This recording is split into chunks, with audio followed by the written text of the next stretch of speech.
हुरूड होती हे आपण लक्षात घेतलं पाहिजे. ठीक आहे, आपण निकाल नेमके काय लागतात 29 महापालिकांचे हे बघूच या केशवजी, आणि तुम्ही आमच्या सोबत राहाच आणि त्या अनुषंगाने तुमची प्रतिक्रिया मी जाणून घेईनच. पण तत्पूर्वी एक महत्वाची ब्रेकिंग न्यूज आपल्यापर्यंत येते. ही ब्रेकिंग न्यूज आपण बघणार आहोत. काय नेमकी ब्रेकिंग न्यूज? बातमी नाशिकची आहे. नाशिकमध्ये शरद पवारांच्या राष्ट्रवादीच्या शहराध्यक्षांनी राजीनामा दिलेला आहे. ब्रेकिंग न्यूज आहे आत्ताची नाशिकमधली. म्हणजे एकीकडे अजून मतमोजणी सुरू झालेली नाही, निकाल यायला सुरुवात झालेली नाही, पण आधीच नाशिकमधल्या राष्ट्रवादी काँग्रेस शरदचंद्र पवार पक्षाच्या शहराध्यक्षांनी राजीनामा दिलेला आहे. गजानन शेलार यांनी आपल्या पदाचा राजीनामा दिलेला आहे. त्यांची पक्षातनं हकालपट्टी होणार अशी चर्चा गेल्या काही काळापासून सुरू होती. निवडणूक काळातल्या कामगिरीवरनं वरिष्ठ नेते नाराज होते अशी देखील माहिती आता मिळतेय. पण पहिली ब्रेकिंग न्यूज ही नाशिकमधली आता आपल्यापर्यंत येतेय. शरद पवारांच्या राष्ट्रवादीच्या शहराध्यक्षांनी राजीनामा दिलेला आहे.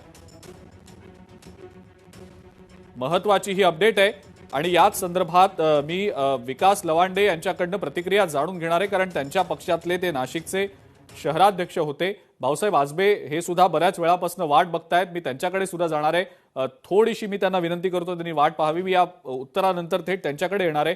पण विकासजी, का असं होतंय की तुमच्या पक्षातले जे विविध शहरांमधले नेते आहेत ते निवडणूक काळामध्ये समाधानकारक कामगिरी करत नाहीयेत, त्यांची हकालपट्टी होणार आहे अशी चर्चा गेले काही दिवस सुरू होती आणि आता त्यांनी स्वतःहूनच राजीनामा दिलेला आहे असं समोर येत आहे. आपली प्रतिक्रिया या संदर्भातली विकासजी?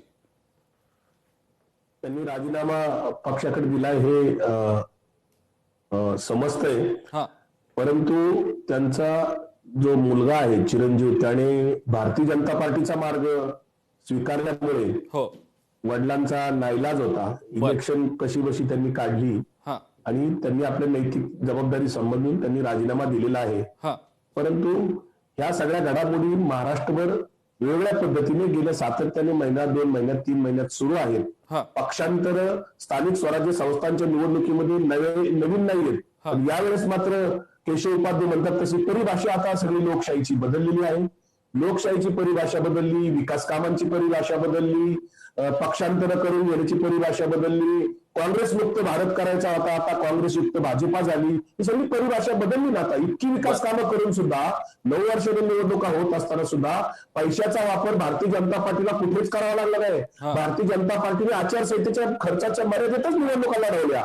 हे अगदी आता केशव उपाध्ये किंवा अवतार पुरुष काही लोक सांगतील आता की आचारसंहितेच्या मर्यादेतच भारतीय जनता पार्टीच्या उमेदवारांनी खर्च केलेला आहे. कुठेही पैशाचं वाटप केलेलं नाही, कुठेही काही कुठे गडबड केलेली नाही. हे सगळं असं आहे. कुणावर दबाव टाकलेला नाही, कुणाला साम दाम दंडभेद केलेले नाही, कुणाला पोलीस यंत्रणेचा त्रास दिलेला नाही, शासकीय यंत्रणेचा त्रास दिलेला नाही. अशा अनेक गोष्टी भारतीय जनता पार्टीकडनं परिभाषा आपल्याला ऐकायला मिळत राहील पुढच्या काळात. कारण आता इथे कार्यकर्ता नावाची कन्सेप्ट संपुष्टात येईल अशी परिस्थिती आता झालेली आहे. ठीक आहे, आपण यानंतर भाऊसाहेब आजबे यांची प्रतिक्रिया देखील जाणून घ्यायची आहे. पण तत्पूर्वी एक ट्विट आलेलं आहे आणि हे ट्विट केलंय मनसेचे नेते संदीप देशपांडे यांनी, आणि संदीप देशपांडेंनी मनसैनिकांचं कौतुक केलेलं आहे.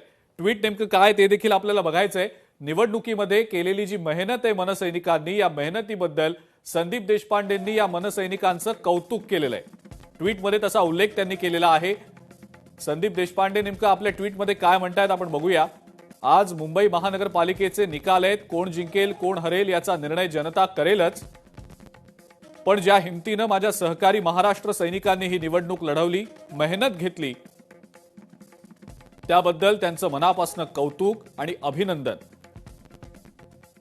मनसैनिकांचा हुरूप वाढवण्यासाठी हे ट्विट संदीप देशपांडेंचं दिसतं आहे. मनसेचे ते मुंबई अध्यक्ष देखील आहेत आणि निवडणुकीपूर्वी, मतदानापूर्वी काही दिवस आधीच त्यांच्या एकंदरीतच भूमिकेविषयी बरंच बोललं गेलेलं होतं, पण नंतर सुद्धा त्यांनी या संदर्भातली त्यांची भूमिका स्पष्ट केलेली होती. आपण यानंतर आता भाऊसाहेब आजबे यांच्याकडे जाऊया. काँग्रेसचे ते प्रवक्ते आहेत. भाऊसाहेब आजबे, काही वेळापूर्वी आपण एक्झिट पोल संदर्भात सुद्धा बोललो आणि त्याबद्दल विकास लवांडे आणि त्यासोबतच अरुण सावंत यांनी सुद्धा आपापलं मत व्यक्त केलं. काही वेळापूर्वी केशवजींकडे सुद्धा आपण गेलो होतो, त्यांनी सुद्धा त्यांचं मत व्यक्त केलं. पण एक्झिट पोलचे जे आकडे आहेत ते प्रत्यक्ष निकाल यात खूप तफावत बऱ्याचदा